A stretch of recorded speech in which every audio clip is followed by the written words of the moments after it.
Hello folks, how's it going? Today I'm going to talk to you about the anime FLCL. I watched the entirety of the original series recently and I thought it was absolutely amazing, so I just had to share it with you guys. Right, let's get into it.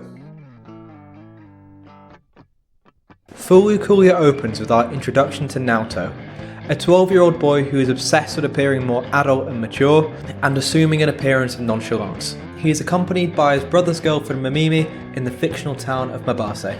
As Naoto laments that nothing happens in this quiet town, the peace and quiet is interrupted by a yellow Vespa going about 1,000,000 miles an hour and comically hitting Naoto square on and knocking him out.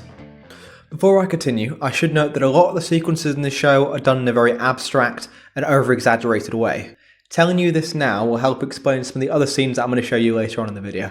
Anyways, like I said, Naoto is unconscious, and the motorbike driver, who is known as Haruko, is stressing that she might have killed him. So in this moment she does the only logical thing, she attempts to perform CPR on him. Whilst this does revive Naoto, his relief is short-lived, as Haruko decides to fucking clatter him across the face with her bright blue bass guitar, which is super cool by the way, causing Naoto to grow a horn out of his head. Haruko then somehow moves into Naoto's house as the maid, accompanied by a very cool manga animation sequence, and Naoto learns that these horns produce robots out of them, sent by this entity called Medical Mechanica because Naoto's head has a lot of NO energy inside of it. If you're just as confused by that sentence as I am, that's okay. All you really need to know is that Haruko smacks the robot that comes out of his head with her bass guitar, with Mamimi naming that robot Kanti. During a follow-up meeting with Kanti, Naoto's powers to join forces with the robot reveals itself, allowing the TV-headed robot to turn a beautiful shade of bright red and fight the other evil robot forces that Medical Mechanica are sending their way. What follows on from this is 3 episodes that shows Naoto trying to be more grown-up than he is in a world that he is not physically or emotionally ready for.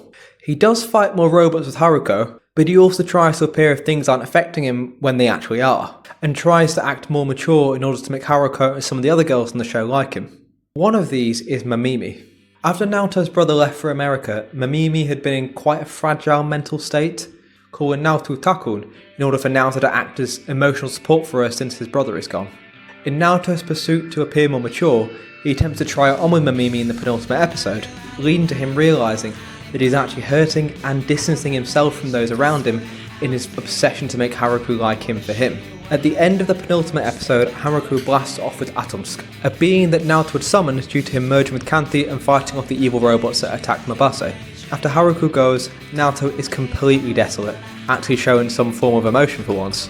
When she comes back in the final episode, as Naoto still has Atomsk power, Naoto is first angry, but then he breaks down and cries and emotionally tells her that he missed her. After this, there is a final conflict between Naoto, Kanti, Haruko, and the final robot that Medical Mechanica sent to Mabase, known as the Terminal Core. The robot that Mamimi had been raising by feeding it phones, motorbikes and cars. Like I said, this show is weird, just don't ask. In the final battle, Naoto confesses his love to Haruko and releases Atom's power into the universe so Haruko can't use him anymore. In the epilogue of this conflict, Haruko is preparing to leave to try and find Atomsk and asks if Naoto wants to join. Naoto does not join her, with Haruko's final remark being that he's too young anyways. Okay, so it is no surprise that the overarching theme of the show is the danger of growing up too fast. As Naoto keeps trying to appear older and win Haruko's affection, he enables her to put his friends, family, his town, and the whole motherfucking planet in complete danger. He also puts his relationships with those around him under intense strain, particularly those that actually care about him, like Mamimi or his classmate Eri, all for the goal of pursuing the fantasy that is Haruko. The term furikuri, which FLCL seems to be based off, means messing around in adult ways when you're really not supposed to. While this term obviously has a very sexual overtone to it, it can also signify chasing extreme maturity in nature when you're really not ready for it. Naoto is just a kid, and the show constantly reminds you of that. There's a wonderful visual metaphor in the penultimate episode of a gun cock, which symbolises Naoto's realisation that this pursuit of adulthood is coming at the cost of those around him. His choice at the end of the show to just embrace being a kid in a small town again is the correct one. Everyone stops being in danger and life returns to normal once again. Whilst Haruko obviously plays into this theme of excess maturity, Kanti acts as a conduit for Naoto to sort of fulfill these fantasies, albeit for a small period of time. The choice to make Kanti's character have a TV for a head could also symbolise the temporary nature of this, and that perhaps acts as a message that what you see on TV may not directly translate to real life. For example, superhero movies sell you a fantasy as entertainment, a fantasy for which Naoto indulges in until he realises he's gone too far.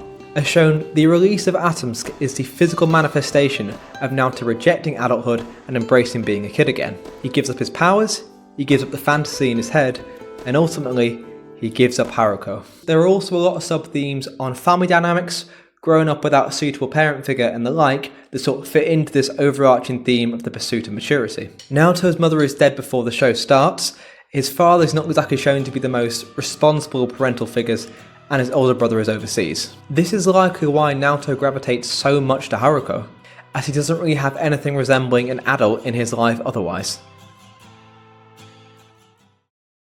Okay, so I cannot really talk about Fully Cooley without talking about the kick-ass soundtrack that comes with it. The bass, the drums, the guitar, all of it really gives off that 90s 2000s feel, which is super fucking cool. I will leave a link down below to the soundtrack for you to check it out for yourself. It's such a big part of why I enjoy the show, and definitely adds to the aesthetic of Haruko and Naoto using guitars as their main weapon of choice when fighting the medical mechanical robots. But that's all I have to say for today, guys. Thank you so much for watching. If you enjoyed the video, hit the like button and subscribe, I really appreciate it. Not only will it of course boost my ego, but it will also help push this video further out across YouTube, which I would also really appreciate. If you have any other show recommendations for me that you'd like me to make a video on, please leave them down below. I love hearing about new movies and TV shows to get into. But like I said, thank you guys so much for watching, and I will catch you in the next one. Peace!